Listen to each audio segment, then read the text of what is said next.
Hello again, Living Storm here, and today I am going to tell you the tale of how I became the best warrior my World of Warcraft Classic server has ever seen! Or the worst warrior that nobody has ever heard of. I don't know. I'll still be leveling by the time I release this video. But anyways, let us begin. I, of course, chose the warrior class, even though I heard some bad things about warrior leveling in Classic. For race, since Worgen wasn't an option yet, I chose the next best thing, Orc.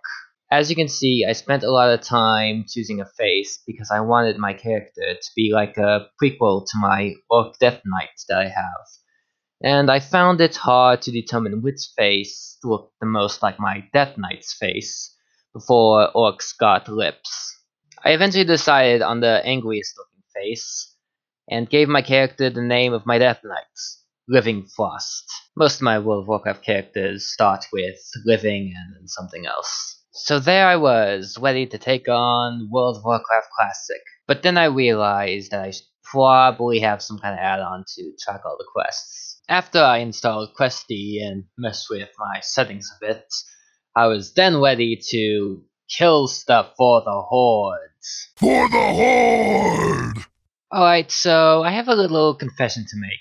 I'm playing World of Warcraft Classic like 8 months after the release, because I did actually play it once, like in the first month it was released, but there were a bit too many players on at the time, so that kind of made it hard to do the wanted quest and get the ore. Also, the collecting quest and the hit the peon quests. I should also mention that while I was leveling, I learned a phrase that I'm sure I will hear a lot more.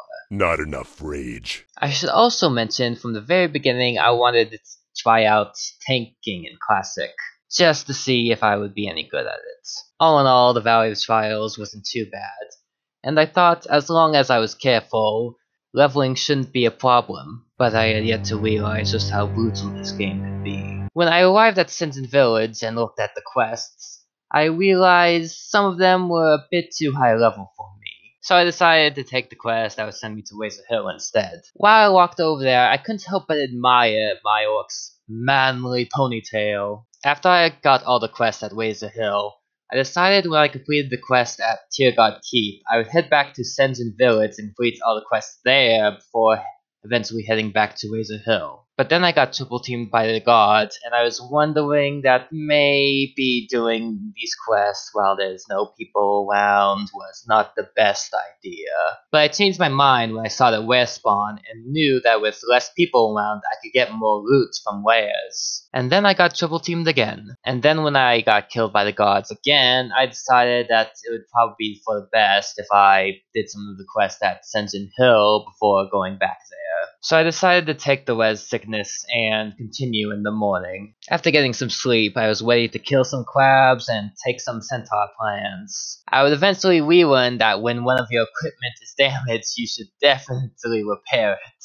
Since I was not level 10 yet, I decided to get my revenge at Tiergard Keep instead of trying to kill Zalazane. Victory would cost me some broken pants, but fortunately I set my Hearthstone to Razor Hill beforehand.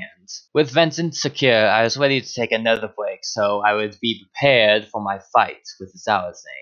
But then I remembered that I forgot to get a profession. I chose blacksmithing, because warrior.